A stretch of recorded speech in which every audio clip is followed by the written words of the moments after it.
Assalamualaikum warahmatullahi wabarakatuh. Perkenalkan, nama saya Nurul Zakiyah, NPM 202103114, dari kelas C, Pendidikan Masyarakat. Di sini saya akan menjelaskan atau menjawab beberapa pertanyaan UTS dari mata kuliah Pendidikan Orang Dewasa. Yang pertama, pengalaman dalam sudut pandang pendekatan andragogi merupakan pisau bermata dua. Bisa berpotensi mendukung proses pembelajaran, bisa juga menghambat. Menurut saudara, mengapa bisa seperti itu? Jika saudara menjadi tutor atau fasilitator proses pembelajaran orang dewasa, hal apa saja yang saudara lakukan dalam mengurangi proses hambatan akibat dari pengalaman warga belajar? Baik, saya akan menjelaskan sedikit. Pengalaman menurut Coulter 2005, pengalaman adalah pembelajaran yang mempengaruhi perubahan perilaku seseorang. Pengalaman adalah sesuatu yang pernah kita alami. Pengalaman merupakan kejadian masa lalu yang pernah kita lakoni. Mungkin pula kejadian itu merupakan sesuatu yang kita saksikan, kita dengarkan, atau yang kita rasakan.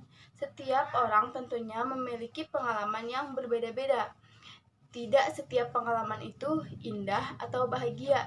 Ada juga kesedihan, kekecewaan, maupun penyesalan. Sehingga pengalaman tersebut bisa menjadi traumatik atau cerita bagi individu tersebut. Hal tersebut bisa menjadikan penghambat di dalam proses pembelajaran andragogi, karena setiap individu yang memiliki sebuah pengalaman yang kurang sesuai dengan konsep pembelajaran justru akan membuat mereka enggan atau kesulitan dalam mengikuti pembelajaran. Biasanya, yang menjadikan hambatan dalam pembelajaran dari sebuah pengalaman ketidaksesuaian terhadap pengalaman yang telah mereka lalui atau alami dengan metode pembelajaran yang berlangsung. Jika warga tersebut kurang sreg atau kurang cocok dengan pembelajarannya, maka mereka pasti kurang pro terhadap pembelajaran tersebut. Kenapa? Karena tidak sesuai dengan pengalaman yang mereka alami, dan itu bisa jadi penghambat karena mereka merasakan pengalaman yang lebih banyak atau lebih luas. Nah, kita sebagai seorang pendidik harus memecahkan atau mengurangi potensi penghambatan yang bisa menghambat pembelajaran. Kita perlu menganalisis warga belajar dari pengalaman mereka agar tidak terjadi perpecahan atau pro kontra. Kemudian kita harus memiliki konsep atau merancang cara pembelajaran kita yang sesuai dengan pengalaman mereka dan dirancang dengan sedemikian rupa agar mereka bisa paham, nyaman, dan mengerti apa yang kita ajarkan atau yang kita terapkan terhadap mereka, sehingga tidak menimbulkan hambatan dan pro kontra. Yang kedua, sebagai calon pendidik dalam program pendidikan masyarakat, saudara akan dihadapi dengan proses belajar mengajar. Konsekuensi dari berbagai situasi tersebut, saudara harus berubah peran dalam kegiatan belajar mengajar.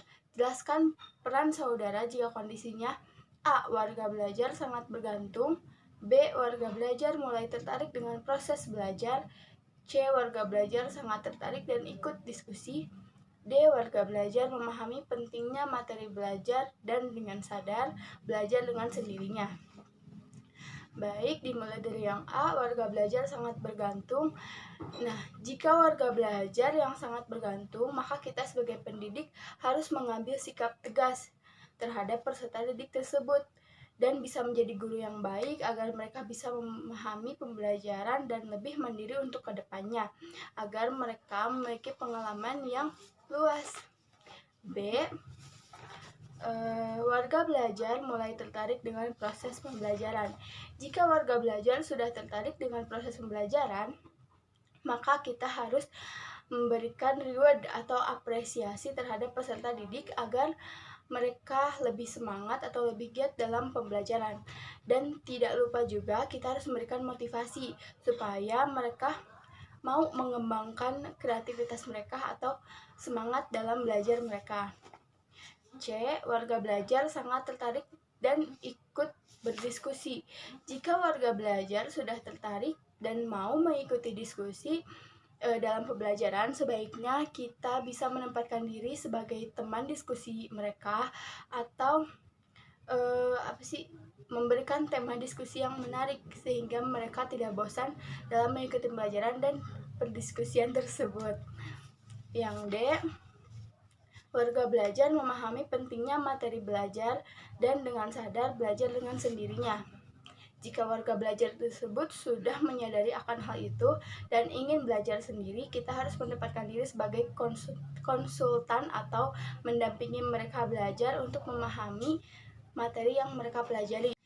Baik, yang ketiga, dalam soal itu ada tabel 4 kotak dan isinya tuh 1, 2, 3, 4. Soalnya kayak gini, jika kesiapan belajar dari warga belajar ada di posisi pertama, apa yang akan Anda lakukan? Yang akan saya lakukan menjadi coach atau guru yang baik dan memberikan mereka kenyamanan dalam ruang belajar. Membimbing mereka dengan baik dan penuh tanggung jawab, karena di sini mereka belum tahu apa-apa dan masih membutuhkan bimbingan. Sekian jawaban UTS dari saya. Semoga bisa mendapatkan nilai yang baik. Wassalamualaikum warahmatullahi wabarakatuh.